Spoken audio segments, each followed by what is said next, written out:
บายดีพ่อแม่พี่น้องเบิดสุขุสุคนเนาะสบายดีสุจ้าเนี่ยทุจ้าป่าลูกเนี่ยเอาไหมทุจ้าป่าลูกเนี่ยทุจ้ามาพบกับสาวครูเพชรจ่าสาวครูอาสาบ้านนอกเนาะมื้อนี้ก็มือกักตัววันที่เก่าแล้วพี่น้องอาการก็มีหยังเนาะแข็งคือเก่าเนาะนี่จะเป็นวัดเด็กหน่อยเพราะว่าสาวครูเพชรเป็นภูมิแพ้อยู่แล้วเนาะสายตาก็เป็นวัดคือเก่าแล้วก็หนึ่งเขาแล้วพี่น้องแล้วก็ฮดพักแล้วเนาะแล้วก็สิมาคุดนานพักใส่เบาหน่อยก็สแกวต่อเพราะว่าเวลามันวางลายส่วนกักตัวเนาะก็ได้สิมาเห็ดส่วนพักหาเพิ่นพวกเพิ่นไปโรคมันเนาะเป็นเดือนหนึ่งเดียวเสร็จได้มาเช้ากุเพชรกระบงเอากาเบียพักเวลาเนาะก็ได้สิมาคุดนานพักให้เพิ่นอยู่ซื่อๆกะเหมือนกะอันนั้นเนาะพี่น้องอยู่ซื่อมันก็ขี้ขาดคือเวลามันเฮิงเถะนั่งอยู่สื่อเฮ็ดเบียกไปนั่งแค่ไหนเวลามันคือไหวเถอะเนาะแบบว่าข่าวเดียวกะ7-8 โมงว่าซะกันเนาะเฮ็ดเบียกเขานั่งอยู่สื่อโอ้ยคือมันอันนั้นเถะนะมาเอาใบพี่เอาใบบานพี่เอาใบบักนัดพี่อันนี้เพราะว่าเพิ่นกะเพื่อนไก่กันเนาะมียังกับแบ่งปันกันนะเพิ่นเองกับเพิ่นว่าเสียชวนพักไว้ซักลักเฮ็ดหัวใบแต่ว่าเพิ่นบ่ได้อยู่เนาะเพิ่นขาไปดกมันราคาแพงเจ้ากุเพชรก็ได้มีเวลาหลายช่วงกักตัวก็ได้สิมาเฮ็ดนานพักไว้เพิ่นบัดเพิ่นมาก็พอให้เพิ่นบุรวัดเองเนาะตอนเพิ่นมากับปู่กับเพิ่นโฮสให้เพิ่นก่อนพี่น้องเบิกนำกันว่าสิได้จักนานเพราะว่ามื้อนั้นคูดได้2นานพี่น้องสิมาเดินคูดอีกนาน1พี่น้องคูดจัก4นาน5นานนี่ได้พี่น้องสิตะนั่งหานี่เด้อเบิ่ง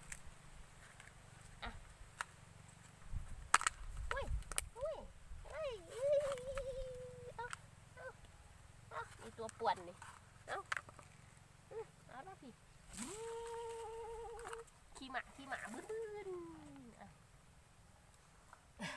นั่งอยู่ก้อนไหมพี่น้อง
มึงเบิ้ง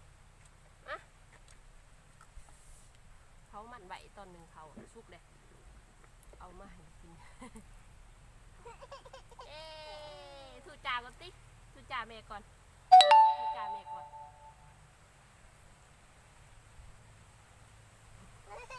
มันหอนหรือมันหอนเด้อ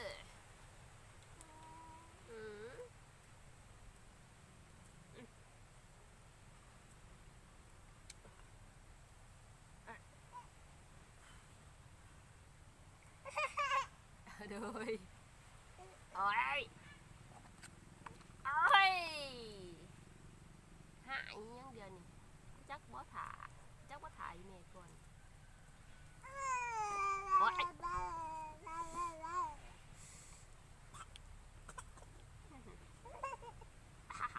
ดีใจบ่ตบเสื้อเนี่ยตบมือเนี่ยตบมืออ่ะโอ้ยหอน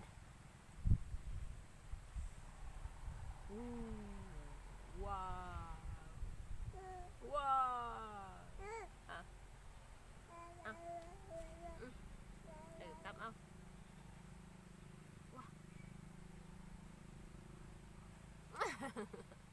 เอาเลยดิจิเอา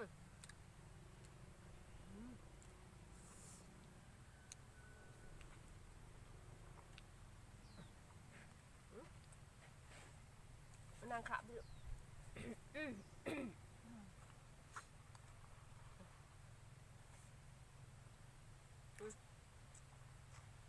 กินเสนอน้อยเด้อน้ำตกดินเด้ออีแม่ไปใบก่อนนั่นเน่มัดมาตกดินเจ้าที่ตกดินมาดิอุ้ยขาขาบนั่งนี่ดิจิ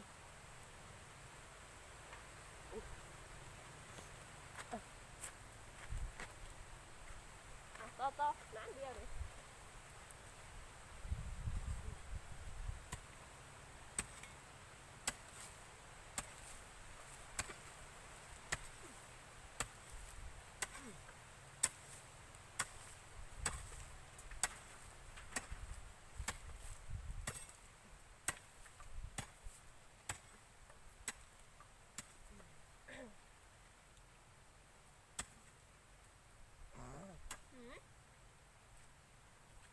มันเด็ดมันยังไงอยู่เด็ดจอยจะกินร้ายนอนกินเขาอีกนอนจอยจะมากินเขาว่าร้ายอีกนะจะนอนจะไปกินเขามันยังอุ่นอยู่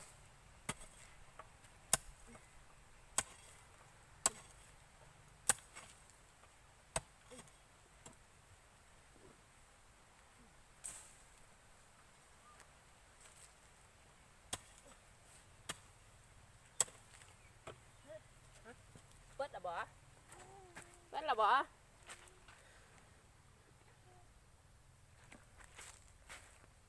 ตกได้โอ้ยมากินอันนั้นแหละ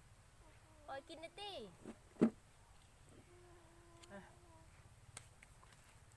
ต่อเอาค่ะเอาข้างหลินเอา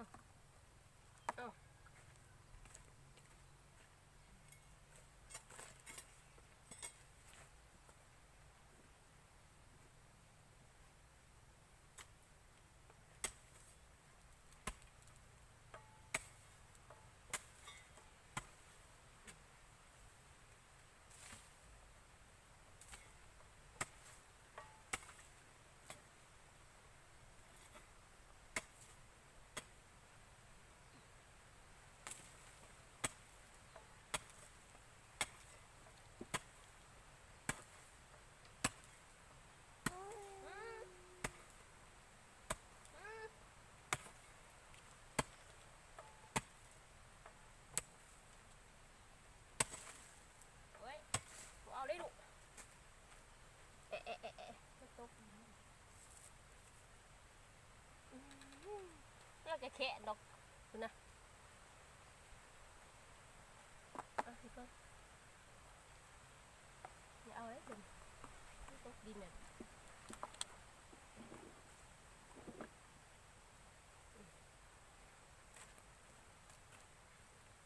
ให้แม่กระแดดอ่ะ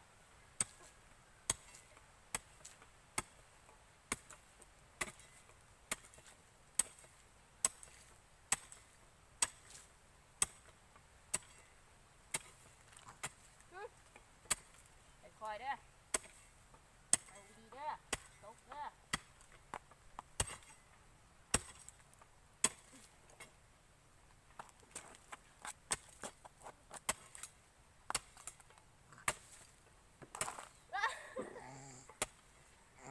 ลูกขึ้นเองลูกขึ้นเองลูกเองมาเจ็บดอก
นจะมาเอากุ้งหัวจะเอาออกไหนวะหัวจ๊ะเอ๋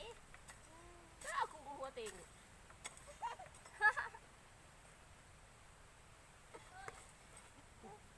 เศร้าสุดใจเอิญหัวเศร้าสุดใจเอิญหัว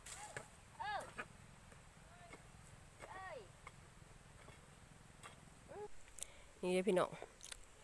สำเร็จเสร็จสิ้นไปแล้ว3 นานอันเนี้ย